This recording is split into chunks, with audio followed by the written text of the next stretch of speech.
All right, everybody, welcome back. Happy Thursday, by the way. I hope your Thursday's going great. Yesterday, I told you all about San Francisco's latest lunatic, Virgie Tovar. Remember that? The city's new fat positivity expert. You heard me right. San Francisco now employs an obese woman to lecture us about being nice to, quote, fat people. The irony is that the city is quite proud of its latest hire, and the content that is emanating from her is pure gold. CRFI. If you're like many women, you've been to a birthday party or a small office gathering, an event that's meant to bring people together. There's swinging tunes, some adult beverages, and good convo. And then it comes time to cut the cake, and someone decides to ruin everything. Oh my God, that slice is huge. That slice is bigger than Beyonce's paycheck. Can you cut me half of that? A cake-related fat-phobic incident, or CRFI, is that moment when it's time to eat delicious cake and it's interrupted by a moralizing impulse. So for those of you listening on radio, yeah, you heard old Virgie Tovar, but she's a chunky monkey. She's a hefty young lady. But here's the thing. It's not sad. It looks like a Saturday Night Live skit. It looks like satire. It's not satire. She's actually being serious. The internet is having a field day with this one. If you have some free time, I highly recommend you look at Virgie Tovar. I maybe even read up about her a little bit, but for now, I've got plenty more to discuss. So as always, let's rapidly react.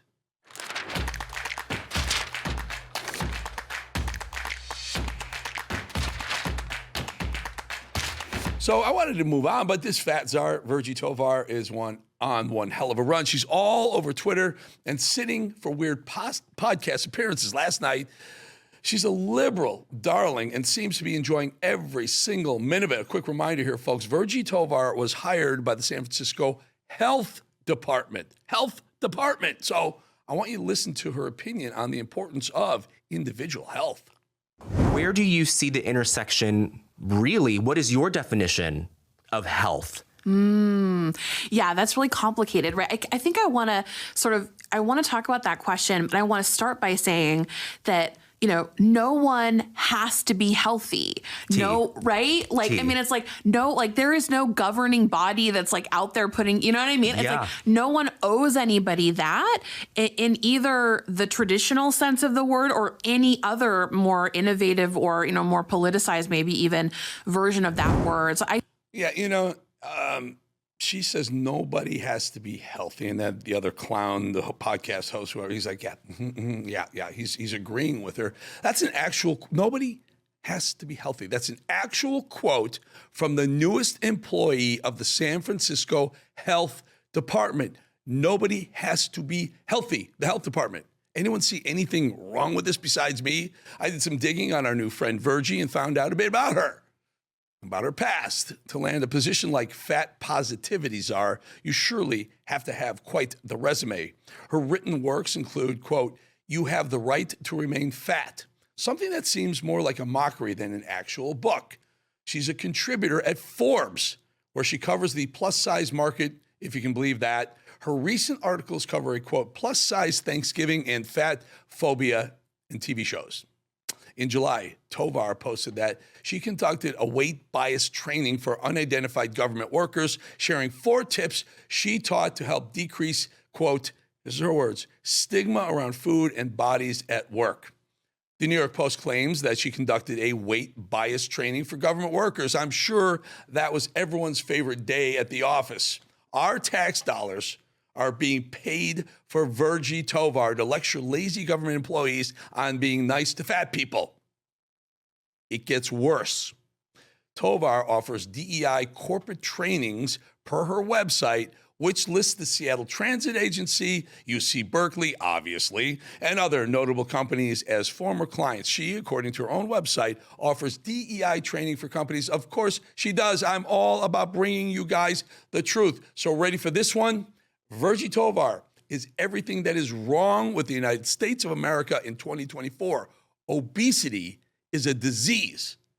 According to the World Health Organization, which is way more important than the worthless San Francisco DEI health department, Obesity has reached epidemic proportions globally, with at least 2.8 million people dying each year as a result of being overweight or obese. You hear what I said? Almost 3 million people die every single year from obesity. Yet this woman is making money off glamorizing it. She's monetizing and promoting her own lifestyle choices, whatever. You want to be fat, be fat. I don't care what you eat. I don't care what you dress. I don't care who you sleep with. But number one, don't do it with children. Absolutely stay away from children. Don't push this on kids. And number two, let's not have government paying for obesity training, being nice to obese people training. That's not our lifestyle choice. It's yours. A decision to be obese, which will undoubtedly decrease her life expectancy, and she promotes it. And all of the liberal airheads, well, they're ready to build her statues for doing so. Normalizing obesity is downright dangerous. I understand it can be extremely difficult to deal with being overweight, but if that is something you struggle with, keep it to yourself. The last thing we need is to be pushing this as some sort of positive lifestyle, because it is not. You don't have to make fun of obese people. Don't. But let's not push this as a positive lifestyle. It's killing kids. The obese, 40% of Americans are obese. 40% of Americans are obese. Our children are obese at the highest rate ever. That causes a lot of disease. It's a major struggle that people spend their entire lives working to overcome. Why?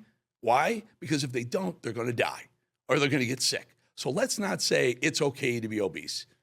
Unless you understand the negative outcomes that happen when you're obese. Do that, then it's fine. But let's not just say we should embrace obesity. We should not. Our healthcare system can't handle it. We're obese in 4 out of 10 people are obese in America. It's an epidemic. It's a pandemic. It's a global epidemic. All right, off my high horse. In other news, after 28 years, Neil Cavuto is leaving Fox News. You heard that right. Neil Cavuto. By the way, this guy, he hates Trump. I have to ask, is this because Trump is about to get sworn in as the president for next, and he had such a bad time with Trump for the first 4 years? Maybe. I mean, the guy's a workhorse. He does 5 days a week, an hour on Fox News. He does 5 days a week, 2 hours on Fox Business. That's 15 hours a week. And then, just for good measure, he comes in on Saturday and does 2 hours. Maybe the powers that be at Fox said, listen, Neil, you're great. You've been here since day one. I think he's the only one that's been there since day one. I think Hannity may have been, but I'm not sure. But maybe they're like, hey, Neil, maybe we should tone you back a little bit, because they know Trump's coming in. They don't want Neil Cavuto, which, by the way, was the lowest rated show on the network. It was the lowest rated show on the network, certainly after noon. Outnumbered did well. It dropped a little bit from 2 to 4. 3 o'clock did okay, but Neil got crushed. Brett did better after, and then the primetime does great. So maybe it was them saying, Fox said, you know what, Neil, maybe we're going to scale back your hours a little bit. And he said, you know what, I'm done. He probably doesn't want to deal with Trump anyway either, because Trump will eviscerate him again like he did the first time around. Anyway, 28 years. Listen, I don't particularly love Neil Cavuto. I worked with him and for him, alongside him. I don't think he's the nicest guy in the world, but hats off to a guy who can put 28 years in and go out doing 17 hours of TV per week. That is kind of legendary anyway. All right, folks. Yesterday, this one, Rand Paul floated a really interesting idea. Rand Paul, the senator, junior senator right now, because Mitch McConnell is still alive, junior senator from Kentucky, floated the idea of naming Elon Musk as the possible next Speaker of the House, claiming it would disrupt the swamp more than anything else. I don't disagree. Could you imagine the rage from across the aisle? I'm loving the rage that they're experiencing right now, talking heads and Democrats, but Elon Musk represents everything that the left despises. He stands for free speech. He's made $400 billion on his own merit. They don't like that. They like the government handouts. He is public enemy number one in the mind of a Democrat. Besides, it's about to be 2025. America is as non-traditional as it's ever been. Some of society's new advancements are phenomenal. Maybe an unconventional speaker would be a good thing too.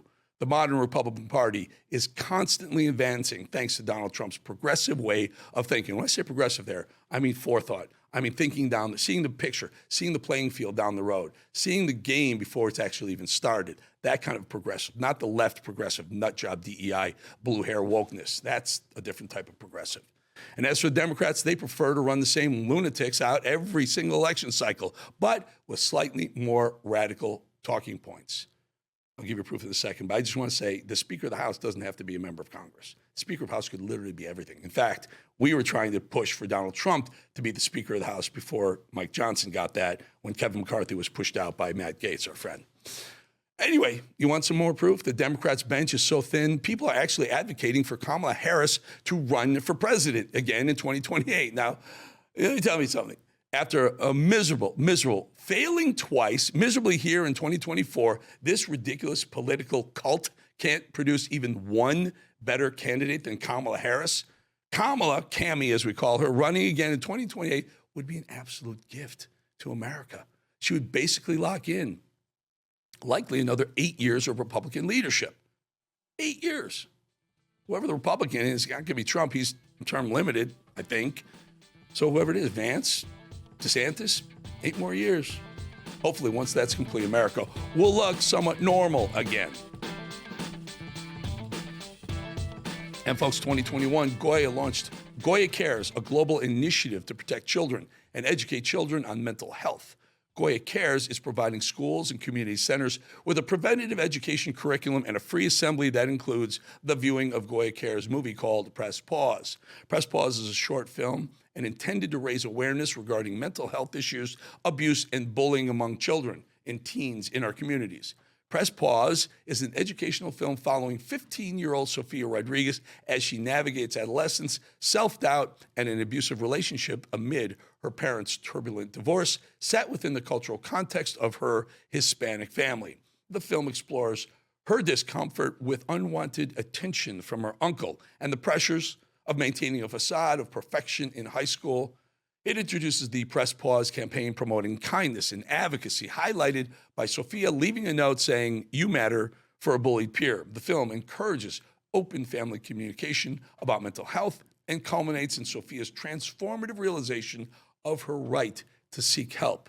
Through the power of empathy and small acts of kindness, Press Pause displays the importance of being proactive in supporting one's community and underscores the critical importance of self-advocacy.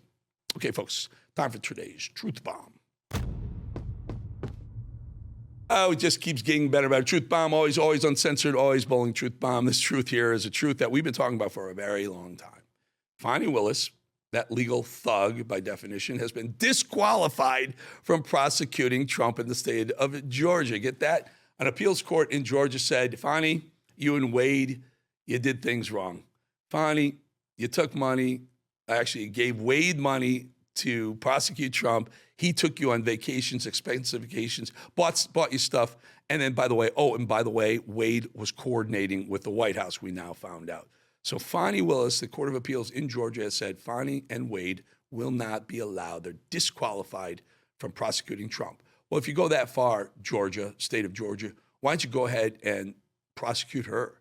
Why don't you go investigate her? Because if she's not able to prosecute Trump, that means she did something wrong. I bet she did something criminally wrong. I bet you she did something that you would put someone else in jail for. So Georgia, truth bomb here. Hey, Governor Georgia, step up, find your cojones, and prosecute Fani Willis and Nathan Wade. Truth bomb, folks. Oh, apparently Democrats have learned actually nothing. Parties should be led, to your point, by young women of color, right? Because young women of color are the reasons that Democrats do actually have some of these wins. And we know how to communicate in ways that reach that more moderate voter, but also that progressive. So before I get into the mostly glaringly obvious comment about the left insist on making everything, absolutely everything about race, just imagine if we flipped that script for a moment, shall we? Imagine if I were still employed by legacy media. Thank you very much, no. But allow me to just paint a little picture, scenario for us here. Imagine I sat there on national television and said, quote, I think that the Republican Party should be led by older white men.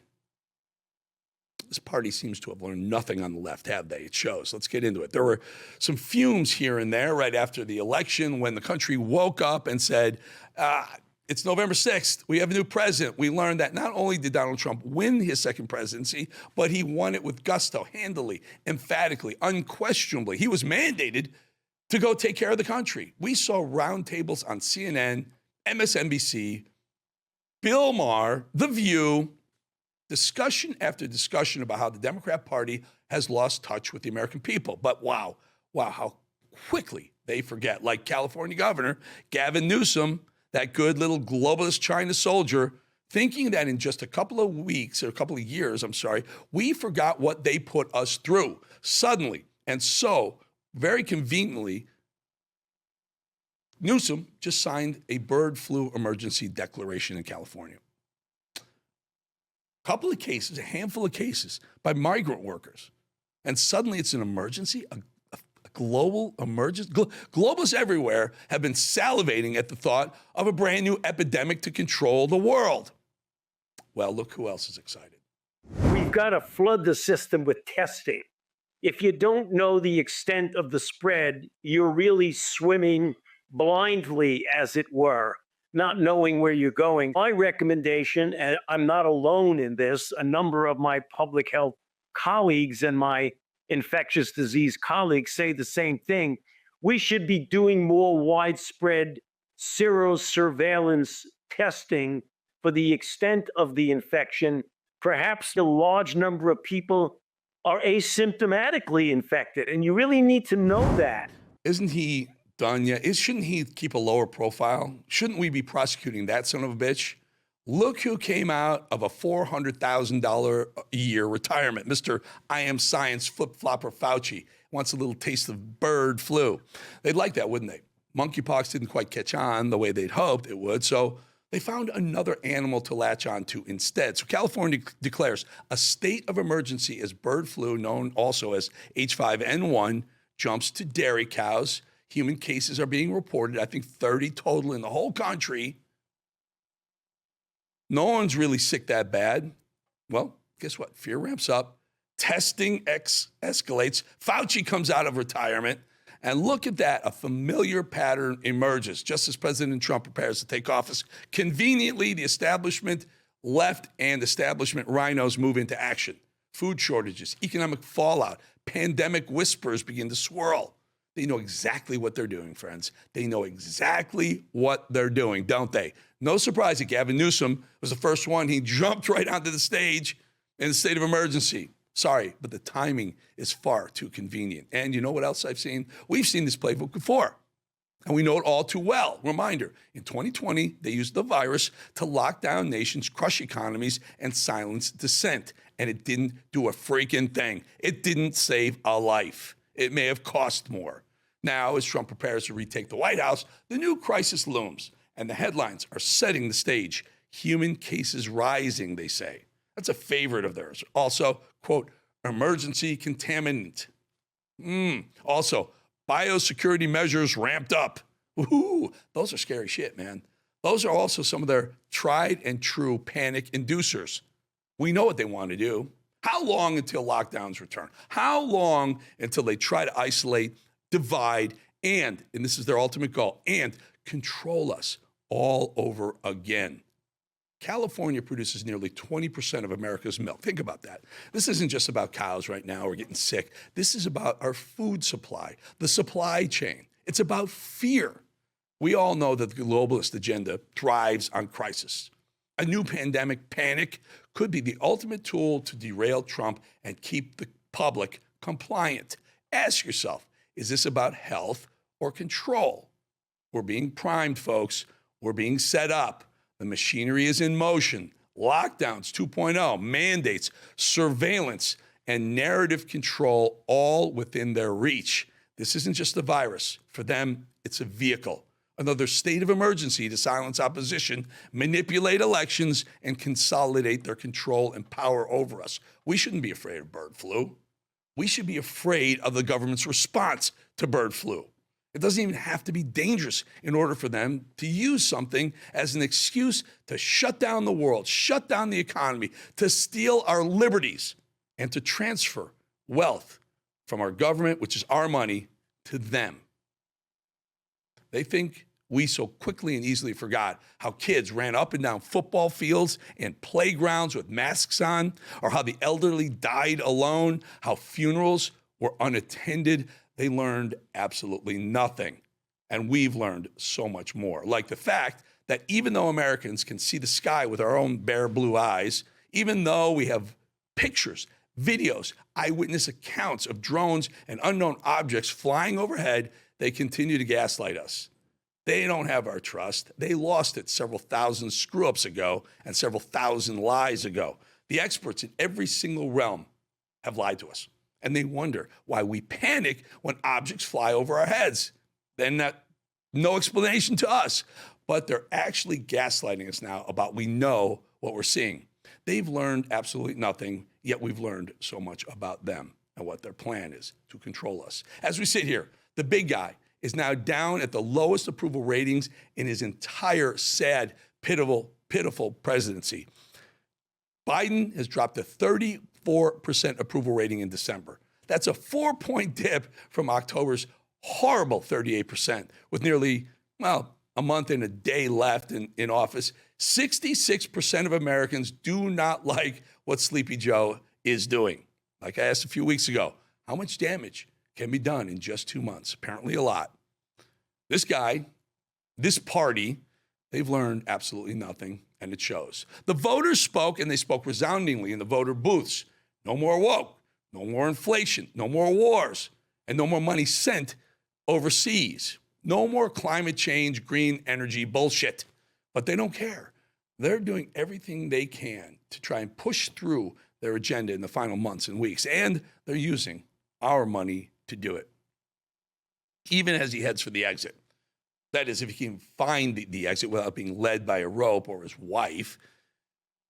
Biden is busy setting a new and aggressive climate goal for the country. Joe says we should seek to slash greenhouse gas emissions by at least 61% below 2005 levels by 2035. Where'd that come from? Where'd he get those numbers? By the way, Al Gore, I don't know. Al Gore, who hasn't been right about a single one of his BS climate predictions ever. Is Joe Biden getting his number from private jets, John Kerry?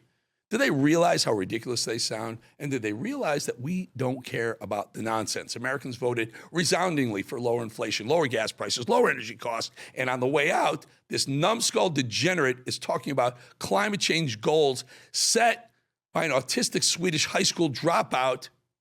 How dare you? And the World Economic Forum globalist mafia. They've learned absolutely nothing, and we've learned so much about what they're after. Our money and to control us. Oh, and that's not all. These figures will blow your mind. The Education Department has handed out, it pisses me off just to even read this. Education Department has handed out more than $1 billion in DEI grants since 2021. $1 billion. Joe Biden's administration has awarded 229 grants pushing DEI goals to students and school districts. Some of the breakdown, nearly $500 million was spent on grants for race-based hiring schemes. Another $169 million went to DEI-based mental health training, and nearly $344 million on general DEI programs. What are those, folks? Who the hell knows? It's throwing around hundreds of millions of dollars, in this case, $1 billion, throwing around, squandered more than $1 billion on progressive pet projects, all while American students' academic performances, by the way, continue to plummet. Voters said no more of this bullshit, no more of this nonsense. And yet, Joe Biden is doubling down in his final weeks, adding more grants for DEI projects on his way out. Joe, that door can't slam your ass fast enough. They've learned absolutely nothing, and we've learned so much about them. What can we do, though? What can we do? How do we get this guy to stop spending our money for the last month and a day?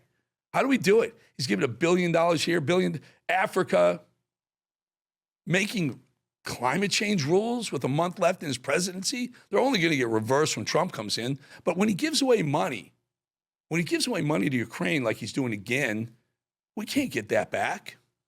While Biden's approval rating continues to plummet in his final weeks in office, support for President Trump continues to rise. He's donned the cover of Time magazine as their Person of the Year, pardon the pun, and now he's been called Financial Times Person of the Year too. Financial Times, that's a big one.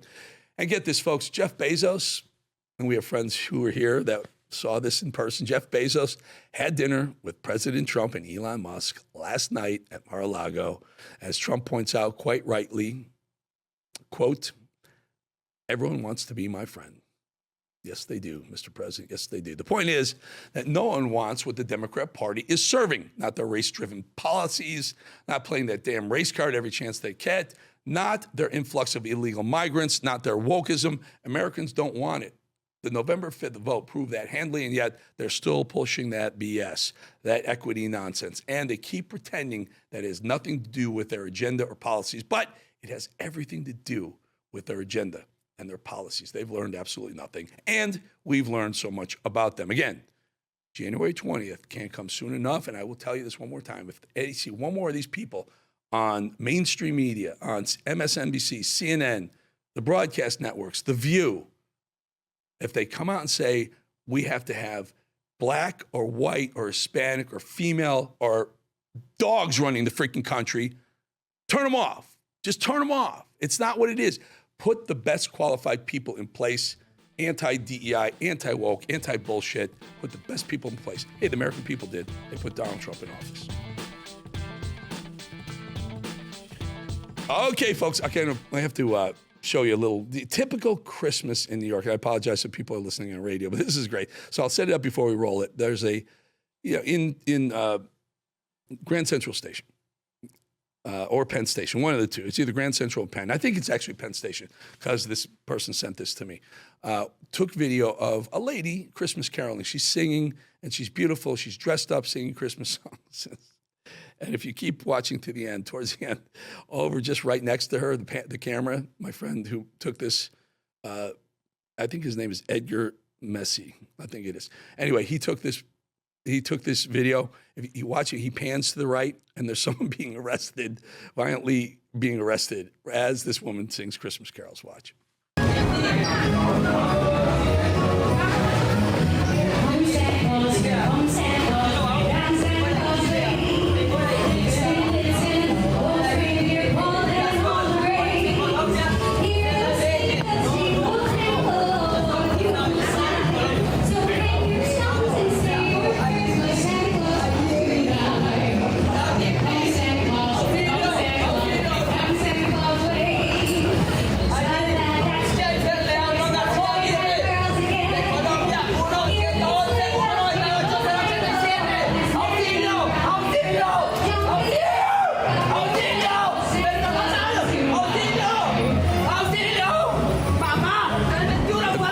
That's New York Christmas for you, folks.